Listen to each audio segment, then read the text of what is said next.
inducted into the prestigious Augusta Business Hall of Fame. And so, like I said, I don't understand what he's doing, but obviously they're desperate, and they're falling out of favor with the voters, and so they take desperate tactics. And like I said, we have no choice but to defend ourselves and basically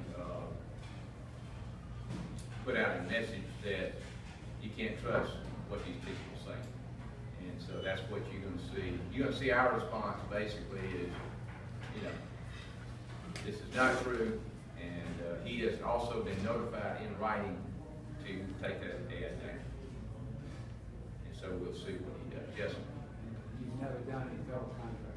Yeah, exactly. I don't, they call me a government contractor. Obviously, we're located in Augusta, and we do some work for the city there, and that's mostly splash money. But they invite us to, they ask us to bid the work. But we don't do any federal contracting work, and I'm not running for city council here, folks. I'm running for the United States Congress. Federal work is a different ball game altogether. Yeah, there are, and most of what I've seen is that federal contractors are federal contractors. They don't do private work. But yeah, most federal work is churches. In fact, it's funny, they posted up these jobs on the website as proof of me, these government jobs, and 2 of them were churches, for crying out loud, that we had done. I guess they thought they were government built. I don't know, but it's sad, and it's sad that people would say those things. And I hope my Democrat friends will be more respectful in the upcoming race. But this it's a sad situation, and we do higher education, so I guess that would. But again, I'm not running for the state legislature, so. But anyway, we and in this stimulus package, I will tell you real quick about that. I was against the stimulus package. My industry lobbied for it, okay? And I broke with my industry association over that one issue, meaning that I quit funding that PAC because of that stimulus package, because I knew what was in there and I knew it was wrong. And I was against it, and for them to, and all they're doing is saying, well, he supported the stimulus. I did not support the stimulus package. And it's proof of that because that's when I quit writing checks to that PAC.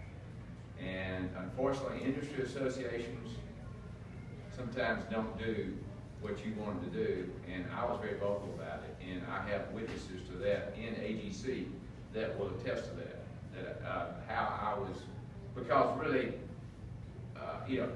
again, there are a lot of government contractors who belong to the Associated General Contractors. They wanted the stimulus package, but I knew they wouldn't get any benefit from it. And I knew it was just going to be a program where this president could use for his benefit. And that's exactly how it's turned out. Plus the fact, the worst thing about that stimulus package, it reversed every reform we made in welfare in the 90s. And now he's created this 48 million people on welfare and 92 million people staying home. Yes, sir. My wife's an educator here in Campbell County, and we've got 4 kids that we're getting educated here. And I see John Barrow at everything that the government's doing, cutting the ribbon, shaking hands. Look, your tax money got you this, got you that, got you this, VA this, government that. And he can show the constituents all these things. But you know what? We're borrowing all this money from China to pay for it. Sam's going to be paying for it. Matt's going to be paying for it. Jake's going to be paying for it. Willie's going to be paying for it. And I'm not going to pay for that. And what I'm talking about is we're educating these kids. We're telling them, work hard, do well in school, and you're going to get a good job. Where are the jobs going to be for them when we get out of school in the 12th district here? I don't want them to have to leave Meadow to get a good job. I want them to be able to get a good job here in the 12th. And I want to know, how are we going to fix this? When we polled, we asked that question about what's your number one concern, and the debt was the number one concern, and what we're doing to the next generation. We received from our parents and grandparents the American dream. And what are we passing on to our next generation? You know, we got a leadership problem in Washington. When John Barrow went to the United States Congress, we were spending $2.3 trillion. And that's a lot of money, y'all. That's a big machine. This president just asked for $4 trillion to run this government. That's in less than 10 years.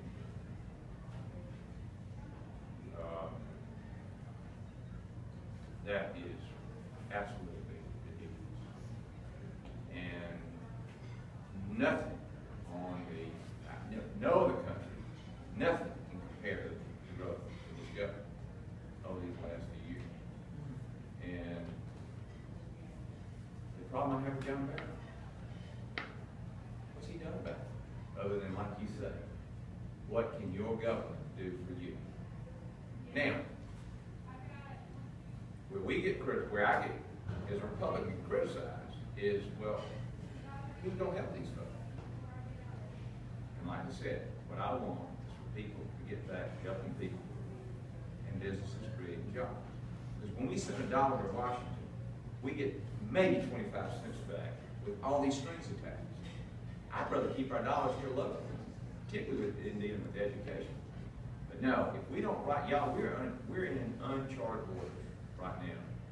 We have added about $4 trillion to the money supply. There are going to be repercussions.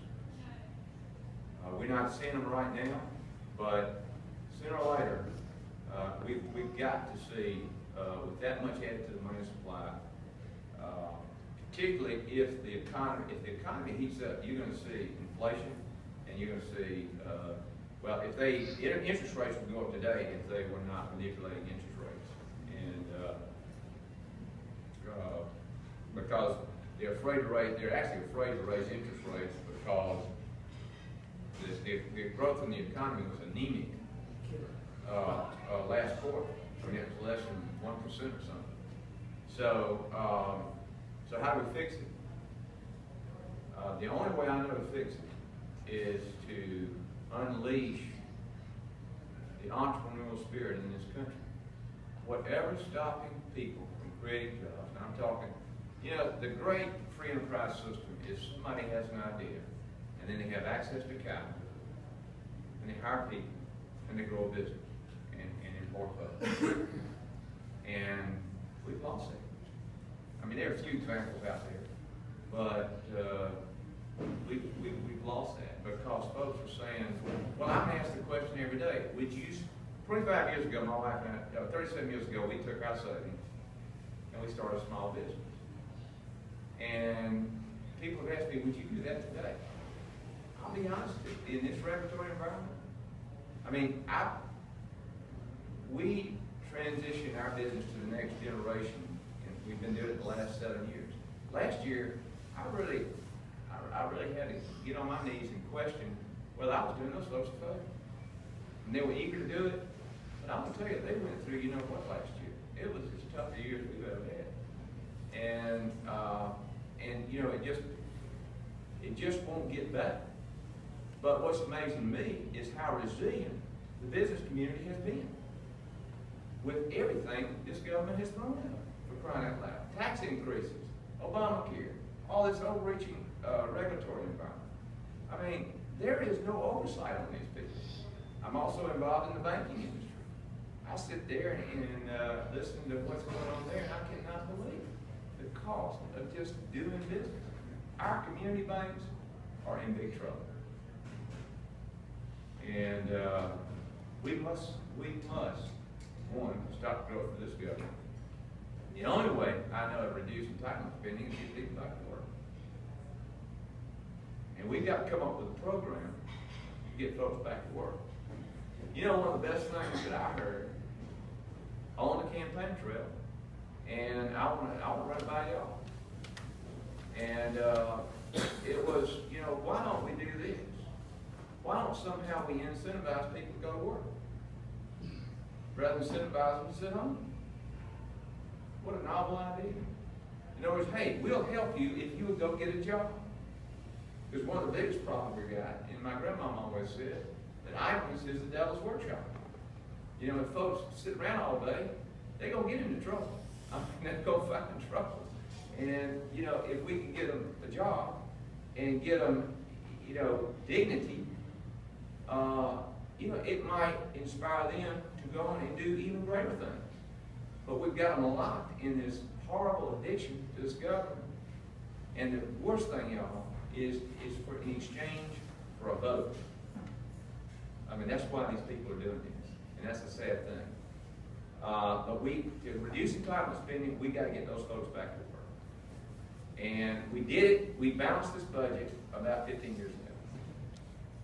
So we know it can be done. You know, people said then it'll never be done.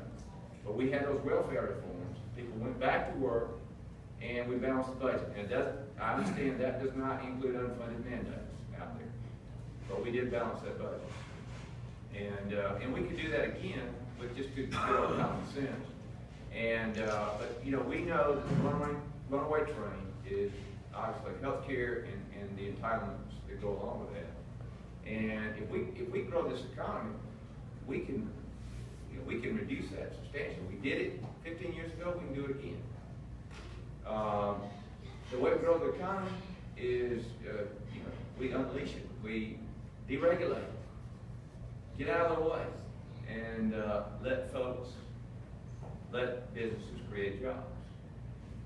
It would help to have a pro-business government, to be honest with you, rather than put you out of business government and or control you government. We know that if we don't stop the growth of this government, that this economy will never, it's going to be anemic until, you know, Washington, the bigger the government gets, the smaller the economy is going to get. The government cannot be the economic engine. It never will be, it wasn't designed to be, and it's never been in history. You know, frankly, the communists, you know, somebody told me it's easier to do business in China than it is in the United States. I mean, the communists have freed up their system. And now, granted, you know, their environment over there is a problem. And I don't agree with that. But I believe we can, you know, I believe that the business community wants a safe environment.